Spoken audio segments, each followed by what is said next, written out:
নাজিৰাৰ ৰাইজক দুখৰ সময়ত মই লগ কৰিবৰ কাৰণে আহিছিলো। ইয়াত পৰিৱেশ বহুতে বেয়া, বহুত জাগাত এতিয়ালৈকে যাব পৰা অৱস্থাত নাই। পলস পৰি ৰাস্তা ঘাট চব বন্ধ হৈ গৈছে, ঘৰ বাৰীবোৰ ভাঙি গৈছে, গৰু ছাগলী যথেষ্ট মৃত্যু হৈছে আৰু যথেষ্ট মিচিং লোকো এতিয়ালৈকে আমি বিচাৰি পোৱা নাই। পৰিৱেশটো বহুতখিনি চিন্তাৰ বিষয়। মই আজি অকণমান বুজ ললো আৰু যিমান পাৰো চৰকাৰৰ পৰা ৰাইজক আমি সম্পূৰ্ণ সহায় আগবঢ়াম।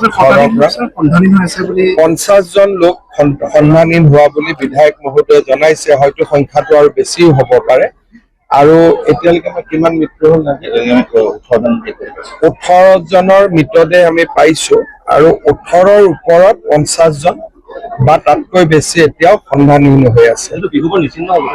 একেবাৰে বিহুবোৰতো অৱস্থাই নাই, প্ৰতিটো ঘৰে এফেক্ট হৈছে। আমি যিমান পাৰো সহায় কৰিম ৰাইজক দুখৰ সময়ত।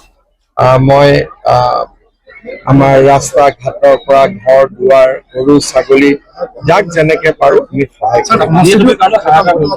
মই এটাই কথা কলো যে মানুহ বহুত গাঁৱত এতিয়ালৈকে আমি যাবই পৰা নাই, যোৱাৰো ৰাস্তা নাই আৰু একেবাৰে আমি বিচ্ছিন্ন হৈ আছো আৰু তাত থকা মানুহখিনিৰ কিমান কষ্ট ইয়াৰ পৰা আমি অনুভৱো কৰিব নোৱাৰো বা ক্ষয় ক্ষতিৰো অনুভৱ কৰিব নোৱাৰো। কিন্তু আজিৰ পৰা অকণমান ৰাস্তাবোৰ খোলা আৰম্ভ হৈছে আৰু আজি আমাৰ যিমান পাৰো আজিৰ পৰা আমি ৰিলিফ আৰু সহায় আমি ডাৱৰ বিস্ফোৰণত বেচিকেলি মূল কাৰণটো নাগালেণ্ডত ডাৱৰ বিস্ফোৰণ বা আন কিবা কাৰণ এতিয়ালৈকেতো ফটক কৰি ক'ব পৰা নাযায়, কিন্তু পানীটোতো নাগালেণ্ডৰ পৰা নামি আহিছে।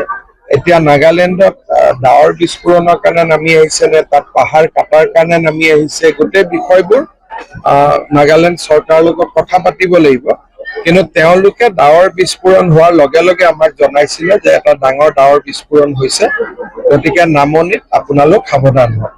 কিন্তু 1-1.5 ঘণ্টা সময় পোৱা গৈছিলে, পোৱা আৰু হোৱাৰ মাজত 1-1.5 ঘণ্টা সময়। কেন্দ্ৰীয় চৰকাৰৰ পৰা সহায় কোনো অসুবিধা নাই। এতিয়া কেন্দ্ৰীয় চৰকাৰক আমি যি খোজো তাকে দিব, সেইটোলৈ কোনো সমস্যা নাই। সমস্যাটো আছে যে আমি কেনেকে এতিয়া গৈ পাওঁ মানুহখিনিৰ মাজত। বাকী আমাৰ চৰকাৰী সাহায্যৰ কাৰণে কোনো চিন্তা কৰিবলগীয়া নাই আৰু যি প্ৰয়োজন হয় কেন্দ্ৰীয় চৰকাৰে আমাক সেইখিনি দিব, সেইটো লৈ পেলাই কোনো কথা নাই। কথাটো হ'ল যে মানুহৰ মাজত এতিয়া আমি কেনেকে গৈ পাওঁ, মানুহখিনিক কেনেকে আমি সহায় কৰিব পাৰোঁ।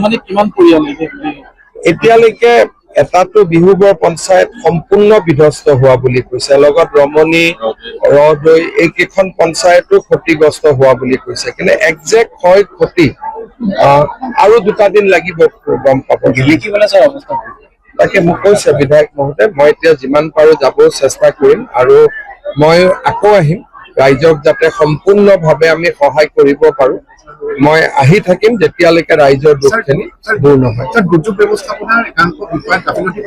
ইয়াত মানে চব আপোনালোক সাংবাদিক, আপোনালোকেতো বহুত জেগাত এতিয়ালৈকে যাব পৰা নাই, গতিকে এই সময়ত কোনোবাই কমেণ্ট এটা দিয়াটো সহজ, কিন্তু প্ৰাকৃতিক যিটো অৱস্থা হৈছে সেইটোতো আপোনালোক নিজেও সাক্ষী হৈ আছে। গতিকে আমাক দোষ দিলে যদি ধৰক সমস্যাৰ সমাধান হয় বেলেগ কথা, আৰু কোনোবাই যদি গাফিলতি কৰিছে তাকো চোৱা যাব। কিন্তু আজি আটাইতকৈ ডাঙৰ সমস্যা হৈছে মানুহখিনিক সহায় কৰা।